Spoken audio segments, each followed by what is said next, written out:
Selamat malam, selamat berbuka puasa kepada teman-teman yang berpuasa. Tadi saya menemani Presiden berbuka puasa, sekaligus juga mau melaporkan ada beberapa hal yang sudah kita lakukan dan yang akan kita lakukan.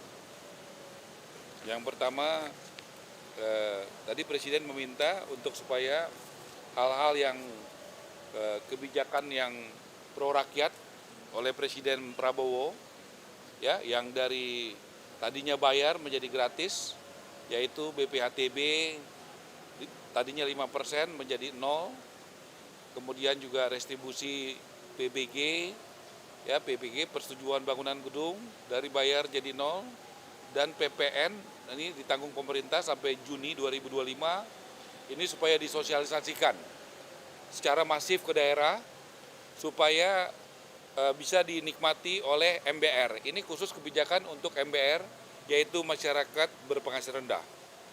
Nanti pada kesempatan pertama saya akan sampaikan kepada Mendagri. Mendagri punya forum itu setiap Senin pagi untuk mensosialisasikan ini, karena nanti setiap kepala daerah, baik bupati, wali kota, itu punya instrumen namanya Perkada, peraturan kepala daerah, untuk bisa menjalankan ini sebagai payung hukum. Kemudian dari lambat menjadi cepat, ini adalah PBG, ya. PBG itu dulu 45 hari, tapi misalnya di Subang itu bisa tidak sampai 1 jam, di Gianyar bisa 14 menit, kemudian di Badung juga bisa 17 menit, Badung ini di Bali, Sumedang juga bisa 53 menit, dan Tangerang 59 menit. Jadi Presiden Prabowo sangat pro kepada rakyat kecil, bagaimana kebijakan ini yang tadinya bayar jadi gratis, dan yang tadinya lama jadi cepat. Dan ini diminta untuk disosialisasikan dan dijalankan oleh semua kepala daerah di seluruh Indonesia.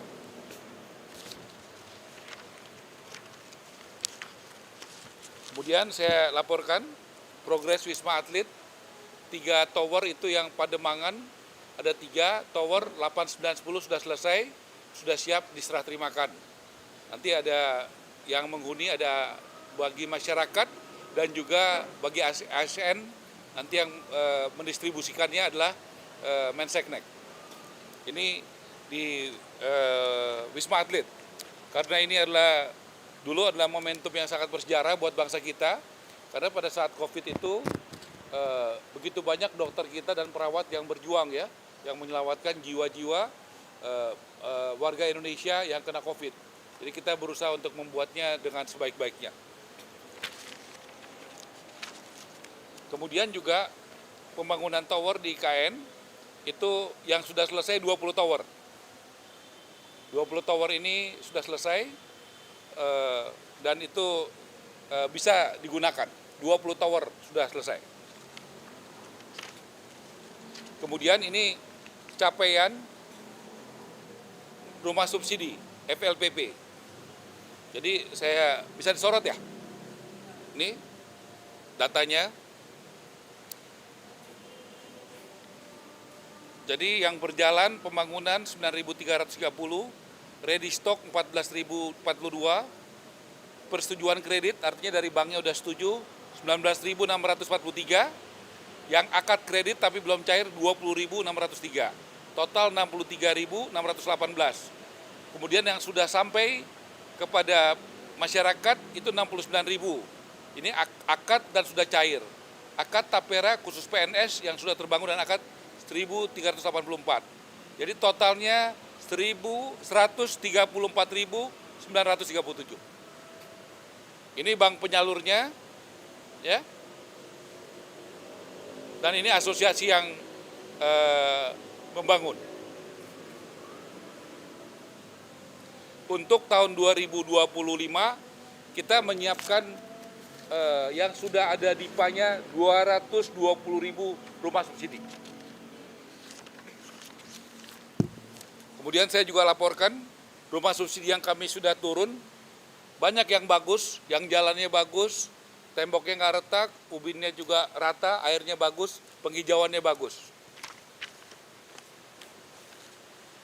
Tapi kami juga menemukan yang tidak hujan banjir, yang belum setahun retak-retak dan sebagainya, Presiden memerintahkan, karena ini adalah rumah subsidi bukan berarti tidak berkualitas, harus berkualitas. Karena ada contoh yang banyak yang berkualitas. Yang tidak berkualitas ini merugikan rakyat. Jadi kami sudah minta audit ke BPK, dan kami juga sudah sampaikan dalam pertemuan dengan KPK kemarin.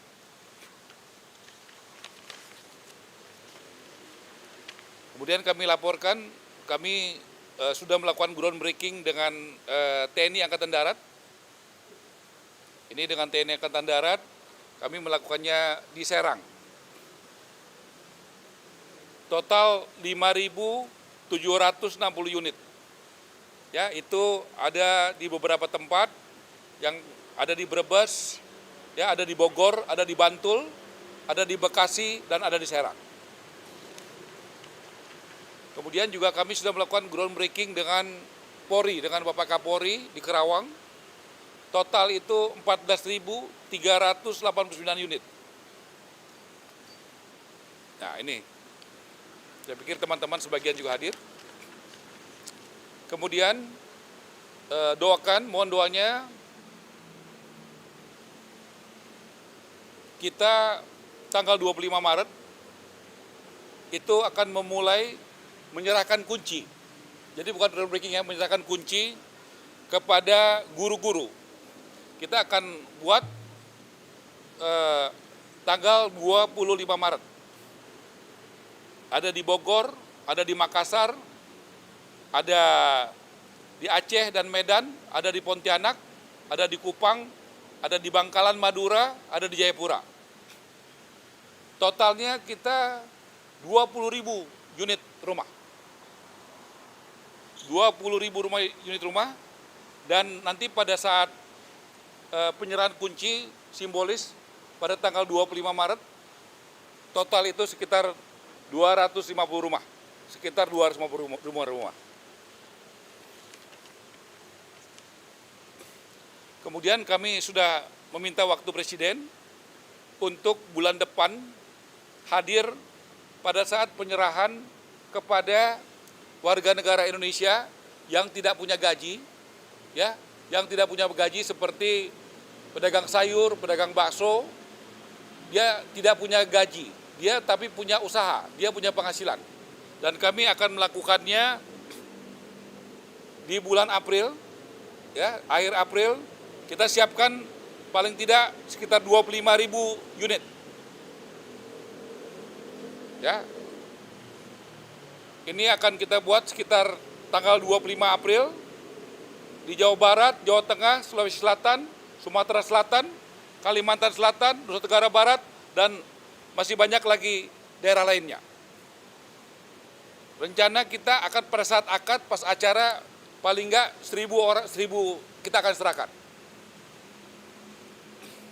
Tapi totalnya kita siapkan 29.000.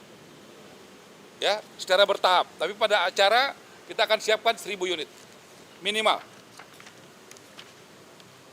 Kami juga laporkan berkat kewibawaan Bapak Presiden, gotong royong CSR dari perusahaan swasta sudah jalan, dari Harum Energi, dari Agung Sedayu, dari Berau, kemudian akan jalan Adaro dan Astra, kemudian juga pertengahan bulan depan, bulan April, kita akan mulai merenovasi paling tidak 500 dari Buddha Suci, Yayasan Buddha Suci, dan 200 dari Kadin di Tanah Tinggi. Itu sekitar tanggal 14 April, kita akan mulai itu. Kemudian Presiden meminta untuk memanfaatkan aset negara secara maksimal, yaitu tanah BUMN, khususnya kereta api, Perumnas, dan perkebunan, kemudian juga di Dirjen Kekayaan Negara di bawah Kementerian Keuangan. Itu yang paling cepat kita yang ex-BLBI, yang ada di Lipo Karawaci, itu sebelah lapangan golf, itu akan segera kita manfaatkan karena itu idle, clear and clean, tidak bersengketa, dan tidak ada masyarakat di atasnya yang tinggal di situ.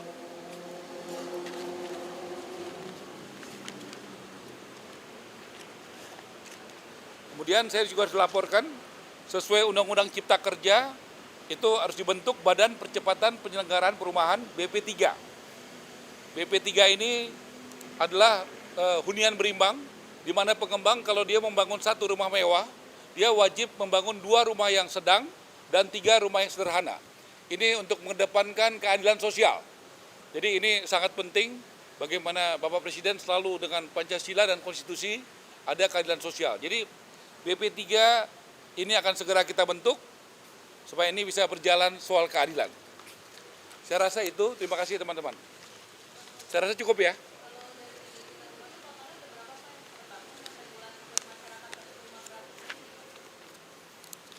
Kalau rumah gratis itu, pertama itu yang dari CSR. Contoh dari perusahaan-perusahaan dari Agung Sedayu, 250 di Tangerang, 500 di Berau. Nanti dari Adaru, itu yang gratis. Gitu ya. Kalau yang tadi saya jelaskan rumah subsidi. Nah, begitu. Kalau berapa totalnya, itu yang kita minta data dari Kementerian Dalam Negeri. Karena yang mengeluarkan izin, karena rumah itu kalau mau dibangun atau mau direnovasi mesti ada izinnya. Kita minta tolong kepada Mendagri supaya kepala daerah memberikan datanya kepada kita. Karena izinnya itu dari, kita mau bangun rumah apa aja, komersial kah, subsidi kah, rusun kah, apartemen kah, itu kan harus ada izin. Izin itu namanya PBG, Persetujuan Bangunan Gedung. Dan itu adanya izinnya dari kepala daerah. Itu yang kita akan peroleh datanya dari Kementerian Dalam Negeri. Yang kita tadi sampaikan itu adalah rumah subsidi. Kenapa kita bisa kasih datanya? Karena dari Tapera. Tapera memberikan kepada bank penyalur. Jadi datanya itu tajam, detail gitu ya.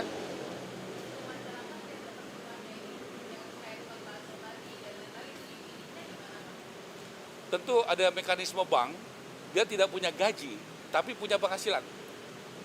Gitu ya. Ya, mereka ada polanya bank tentu tidak boleh mengucurkan kredit secara tanpa manajemen risiko yang baik. Dia mesti datang lihat bagaimana omsetnya, bagaimana itu sih, karena dia nggak punya gaji. Kalau yang punya gaji itu lebih mudah karena potong gaji. Ini dia tidak punya, karena kita diminta Presiden, karena masyarakat Indonesia banyak yang informal, tidak punya gaji tapi punya penghasilan dan butuh rumah. Nah kita harus cari solusi untuk yang seperti ini. Nggak bisa kita hanya kasih yang punya gaji, pegawai yang punya gaji. Nah, kalau pegawai yang punya gaji itu mudah, TNI, Polri, pegawai negeri itu mudah. Kita juga nggak boleh bekerja yang mudah-mudah aja. Kita juga harus cari bagaimana solusi supaya yang tidak punya gaji tapi punya penghasilan. Itu ya, makasih ya.